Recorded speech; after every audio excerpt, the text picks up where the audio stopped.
Welcome to plant diet recipes viewers and friends. நம்ம இன்றைக்கி பார்க்க போகிறது வந்து புடலங்காய் கூட்டு தான் பார்க்க போகிறோம். இதுக்கு வந்து அரை ஸ்பூன் கடுகு, ஒரு ஸ்பூன் சீரகம், ஒரு ஸ்பூன் உளுத்தம்பருப்பு, ஒரு ஸ்பூன் கடலைப்பருப்பு, 2 அக்ரூட்டு, ஒரு ஸ்பூன் வந்து மணத்தக்காளி வத்தல் ஆட் பண்ணியிருக்கேன். 1.5 ஸ்பூன் எண்ணெய் ஊற்றி கடுகை நல்லா பொரிய வச்சாச்சு. இப்போ மீடியம் சைஸ் தக்காளியாக பார்த்து ஒரு 3 தக்காளி எடுத்திருக்கேன். எடுத்துகிட்டு அதில் கொஞ்சம் தண்ணி ஆட் பண்ணிவிட்டு ஒரு 2 to 3 மினிட்ஸ் நல்லா கொதிக்க வச்சிடறேன். கொதிக்க வச்சதுக்கப்புறமா அது நல்லா சாஃப்ட் ஆகிடும், வெந்துடும். நல்லா வெந்ததுக்கப்புறமா வதக்கி பார்த்திங்கன்னா குயிக்காக வதங்கிடும். ஒரு 2 மினிட்ஸ் இல்லை 3 மினிட்ஸ்க்குள்ளேயே வதங்கிடும், ஃபுல்லாகவே வதங்கிடும். அந்த அளவுக்கு உங்களுக்கு கஷ்டமாகவும் இருக்காது, நிறைய எண்ணெய் ஆட் பண்ணிவிட்டு வதக்கணுன்ற மாதிரி இருக்கவும் இருக்காது. ஸோ இந்த மாதிரி மெத்தட் ட்ரை பண்ணி பாருங்கள். ட்ரை பண்ணி பார்த்துட்டு எனக்கு கமெண்ட் செக்ஷனில் கமெண்ட் பண்ணுங்கள். அதை பார்த்திங்கனாலே தெரியும் குயிக்காக வதங்கிடுச்சு. அதுக்கப்புறமா வந்து நான் கருவேப்பிலை, கொத்தமல்லி ஆட் பண்ணியிருக்கேன். அதுக்கப்புறம் ஒரு கப் அளவுக்கு துவரம்பருப்பு எடுத்து நல்லா 3-4 டைம்ஸ் வாஷ் பண்ணி அதையும் ஆட் பண்ணிவிட்டு தேவையான அளவுக்கு தண்ணி ஆட் பண்ணிவிட்டு 2 நெல்லிக்காய் ஆட் பண்ணியிருக்கேன். 2 புடலங்காய் நல்லா பொடி பொடியாக நறுக்கி அதையும் ஆட் பண்ணிவிட்டு ஹை ஃப்ளேமில் 4 விசில் வைக்க போகிறேன். வச்சு எடுத்ததுக்கப்புறமா நம்ம அடுத்த ப்ரிப்ரேஷன் பார்க்கலாம். மீன்வைல் நான் போடுறது எல்லாமே வந்து பிளாண்ட் டயட் தான். பிளாண்ட் டயட்னால் காரம் மசாலா இல்லாமல் எண்ணெயும் ரொம்ப கம்மியான அளவுக்கு யூஸ் பண்ணிவிட்டு அல்சர் பேஷண்ட்டுக்கும், அப்புறம் வயிறு சம்மந்தப்பட்ட ப்ராப்ளம் இருக்க பேஷண்ட்டுக்கு, அப்புறம் பத்திய சாப்பாடு யாரெல்லாம் பத்திய சாப்பாட்டில் இருக்கணும் அப்படின்ற மாதிரி கண்டிஷனில் யாரெல்லாம் இருக்காங்களோ அவங்களுக்காக எல்லாமே தான் நான் இந்த வீடியோ போஸ்ட் பண்ணுறேன். ஸோ இந்த வீடியோ போஸ்ட் பண்ணுறதுனால அவங்களுக்கெல்லாம் இதை பார்த்துட்டு ஹெல்ப்ஃபுல்லாக இருந்ததுன்னா அதுவே எனக்கு பெரிய சந்தோஷம். உங்கள் ஃப்ரெண்ட்ஸ் அண்ட் ரிலேட்டிவ்ஸில் யாருக்காவது வயிறு சம்மந்தப்பட்ட ப்ராப்ளமோ இல்லை அவங்க பற்றிய சாப்பாடு தான் சாப்பிட்ணுன்ற மாதிரி கண்டிஷனில் இருந்தாங்கனாலோ அவங்களுக்கு இந்த வீடியோவை ஷேர் பண்ணுங்கள். மீன்வைல் நீங்களும் வந்து என்னோடய சேனலை வந்து சப்ஸ்கிரைப் பண்ணுங்கள், லைக் பண்ணுங்கள், ஷேர் பண்ணுங்கள், கமெண்ட் பண்ணுங்கள். உங்கள் ஃப்ரெண்ட்ஸ் அண்ட் ரிலேட்டிவ்ஸ்க்கும் இந்த வீடியோ வந்து ஷேர் பண்ணுங்கள். அவங்களே லைக் பண்ண சொல்லுங்கள், கமெண்ட் பண்ண சொல்லுங்கள், சப்ஸ்கிரைப் பண்ண சொல்லுங்கள்.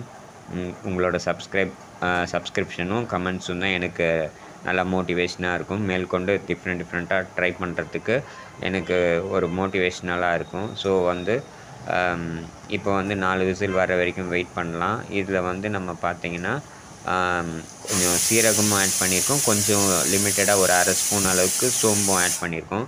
எதனாலனா ஃப்ளேவர் கொடுக்கணுன்றதுக்காக தான். அரை ஸ்பூன் ஏன் சோம்பை நான் ஆட் பண்ணேன் அப்படின்னா, 1 ஸ்பூன் நம்ம ஆட் பண்ணோம்னா சிலருக்கு வந்து ஒத்துக்காது. ஸோ அதனால தான் அரை ஸ்பூன் ஆட் பண்ணியிருக்கேன். இப்போ 4லேருந்து 5 விசில் வரைக்கும் வச்சுருக்கேன் நான். ஏன்னா பருப்பு நல்லா வேகணுன்றதுக்கு. அடுத்தது வந்து நம்ம லெமன் ஜூஸ் தான் ஆட் பண்ண போகிறோம். ஸோ அதனால் வந்து இப்போவே 5 விசில் எடுத்துட்டேன். ஏன்னா அடுத்தது வந்து நம்ம 5 மினிட்ஸ்லேருந்து 7 மினிட்ஸ் வரைக்கும் தான் வைக்க போகிறோம். கலரியாச்சு. கலர்னதுக்கப்புறமா இப்படி தான் இருக்குது. ஸோ அதனால் கொஞ்சம் நேரம் கொதிக்க வைக்கலாம். தண்ணி ஜாஸ்தி இருக்குது. தண்ணி சுண்டினதுக்கப்புறமா அடுத்த லெவல் ஆஃப் ப்ரொசீஜர் நம்ம போகலாம். மீன்வைல் வந்து இது உடம்புக்கு ரொம்ப குளிர்ச்சியாக இருக்கும். ஏன்னா பார்த்திங்கன்னா இப்போ நான் இதில் நெல்லிக்காயும் ஆட் பண்ணியிருக்கேன், புடலங்காவும் இருக்குது. அது இல்லாமல் இப்போ லெமன் ஜூஸும் ஆட் பண்ண போகிறேன். யாருக்கெல்லாம் உடம்பு ரொம்ப சூடாக இருக்குது, வயிறில் ரொம்ப ப்ராப்ளம் இருக்குதுன்னா அவங்களுக்கெல்லாம் இந்த டயட் வந்து ரொம்ப ஆப்டாக இருக்கும். ஸோ இது செஞ்சு சாப்பிட்டு பார்த்துட்டு எனக்கு கமெண்ட் செக்ஷனில் கமெண்ட் பண்ணுங்கள். இன்கேஸ் வந்து உங்களுக்கு வந்து தேங்காய் பிடிக்கும் அப்படின்னா நீங்கள் வந்து இப்போது இந்த செகண்ட் டைம் வந்து இப்போ நம்ம கொதிக்க வைக்கிறோம் இல்லையா, அந்த தண்ணி சுண்டுற டைமில் வந்து ஒரு தேவையான அளவுக்கு ஒரு 3 பத்தை இல்லை 4 பத்தை தேங்காவை எடுத்துகிட்டு அதை வந்து கசகசா அப்புறமா சீரகமோ இல்லை சோம்போடையோ சேர்த்து அரைச்சிட்டு உங்களோட சாய்ஸ், சோம்பும் போட்டுக்கலாம், சீரகமும் போடலாம், எது வேணுமோ அந்த அளவுக்கு லிமிட்டடாக போட்டு அதை நல்லா அரைச்சிட்டு இதில் ஆட் பண்ணிங்கன்னா இன்னும் கூட வந்து உங்களுக்கு டேஸ்ட்டு நல்லாயிருக்கும். அதே மாதிரி சாதா ரிஃபைண்ட் ஆயில் யூஸ் பண்ணுறதுக்கு பதில் தேங்காய் எண்ணெய் யூஸ் பண்ணிங்கன்னா ரொம்பவே வந்து ஃப்ளேவர்ஃபுல்லாக இருக்கும், நல்லா வாசனையாக இருக்கும், டேஸ்ட்டாக இருக்கும். கிரேவிக்கும் அதே மாதிரி நீங்கள் தேங்காய் எண்ணெய் யூஸ் பண்ணி பார்க்கலாம். பொரியலுக்கும் வந்து நீங்கள் தேங்காய் எண்ணெய் யூஸ் பண்ணி பார்க்கலாம். ஏன்னா தேங்காய் எண்ணெய் யூஸ் பண்ணிங்கன்னா உங்களுக்கு அதோடய வாசனை, அதோடய டேஸ்ட்டு எல்லாமே வந்து டிஃப்ரெண்ட் ஆகிடும். கூட தேங்காய் எண்ணெய் உடம்புக்கு ரொம்ப நல்லது. லிமிட்டடாக யூஸ் பண்ணோம்னா எந்த ஒரு ப்ராப்ளமும் வராது. அளவுக்கு அதிகமாக தேங்காய் எண்ணெய் யூஸ் பண்ணோம்னா தான் கொலஸ்ட்ரால் ஜாஸ்தியாகும். ஸோ அதனால் லிமிட்டடாக யூஸ் பண்ணிங்கன்னா எந்த ஒரு பிரச்சனையும் இருக்காது. இப்போ நம்ம நல்லா ஒரு 5 to 10 மினிட்ஸ் வரைக்கும் நல்லா கொதிக்க வைக்கலாம். அப்போ தான் வந்து இந்த தண்ணி சுண்டும். நான் ரொம்ப லிமிட்டடாக தான் தண்ணி வச்சேன்.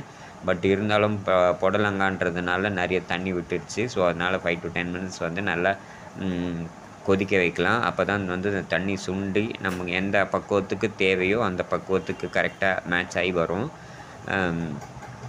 மீன்வைல் உங்கள் ஃப்ரெண்ட்ஸ் அண்ட் ரிலேட்டிவ்ஸ்க்கு யாருக்காவது வந்து இந்த அல்சர் ஆர் வயிறு சம்மந்தப்பட்ட ப்ராப்ளமோ இல்லை பத்திய சாப்பாடு சாப்பிட வேண்டிய கண்டிஷனில் இருந்தாங்கன்னா இந்த வீடியோ மறக்காமல் அவங்களுக்கு ஷேர் பண்ணுங்கள். அவங்களையும் வந்து என்னோடய சேனலை வந்து சப்ஸ்கிரைப் பண்ண சொல்லுங்கள். அடிக்கடி இந்த மாதிரி கலந்து விடணும், அப்போ தான் வந்து அடி பிடிக்காமல் இருக்கும். நான் டெய்லி வீடியோ போட்டதை பார்க்க சொல்லுங்கள். இது வந்து நான் ரொம்ப சிம்பிள் ப்ரொசீஜராக தான் பண்ணுறேன். ஸோ அதனால் ரொம்ப காம்ப்ளிகேஷன் எதுவும் இருக்காது. ஈஸியாக செல்ஃப் குக்கிங்கும் பண்ணலாம், இல்லை வீட்டில் இருக்கவங்கக்கிட்ட சொல்லியும் வந்து நம்ம செஞ்சுக்கலாம். அடிக்கடி இந்த மாதிரி கலரி விடணும், அப்போ தான் வந்து உங்களுக்கு வந்து அடி பிடிக்காமல் இருக்கும். ஸோ இந்த மாதிரி டயட் ரெசிபி சாப்பிட்றதுனால வயிற்றுக்கு எந்த ஒரு பிரச்சனையும் வராது. வயிறு சாப்பிட்டதுக்கப்புறமா ஒரு எரிச்சலோ இல்லை அதுக்கப்புறமா வந்து ஒரு இன்கன்வீனியன்ஸ், சாப்பிட்டதுக்கப்புறம் ஒரு இன்கன்வீனியன்ஸோ எதுவுமே இருக்காது. இப்போ லெமன் ஜூஸ் நம்ம ஆட் பண்ணுறோம். ஒரு நல்ல பெரிய சைஸ் லெமன் எடுத்துகிட்டு அதில் 1.5 ஸ்பூன் உப்பை ஆட் பண்ணியிருக்கேன். ஆட் பண்ணிவிட்டு அந்த ஜூஸையும் ஜூஸ்லேயே வந்து லெமன் உப்பும் ஆட் பண்ணியிருக்கேன். உப்பு ஆட் பண்ணிவிட்டு நல்லா கலந்துட்டு அதை இதில் வந்து ஆட் பண்ணிவிட்டு இது ஒரு 5 to 7 மினிட்ஸ் வச்சிங்கன்னா போதும். அதுக்கு மேலே வச்சிங்கன்னா கசப்பெடுக்க ஆரம்பிச்சிடும்.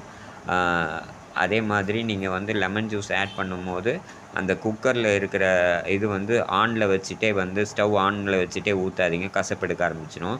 அந்த குக்கரை வந்து நீங்கள் நல்லா 5 to 10 மினிட்ஸ் நல்லா ஆற வச்சிடணும். ஏன்னா நம்ம தண்ணி சுண்டுறும் போது ரொம்ப ஹீட்டாக இருக்கும். அந்த டைமில் வந்து நீங்கள் லெமன் ஜூஸ் ஊற்றுனீங்கன்னா வந்து கண்டிப்பாக கசப்பெடுக்க ஆரம்பிச்சிடும். அந்த கொதித்து சுண்டி வந்ததுக்கப்புறமா ஒரு 5 to 10 மினிட்ஸ் வந்து நல்லா இந்த ரெசிபியை வந்து நல்லா ஆற வச்சிடணும். ஆற வச்சதுக்கப்புறமா தான் நீங்கள் லெமன் ஜூஸ் ஆட் பண்ணணும், அப்போ தான் கசப்பெடுக்காது. இப்போ நான் லெமன் ஜூஸ் ஆட் பண்ணி 5 to 7 மினிட்ஸ் ஆகிடுச்சு. கூட்டு ரெடி ஆகிடுச்சு. Thank you viewers.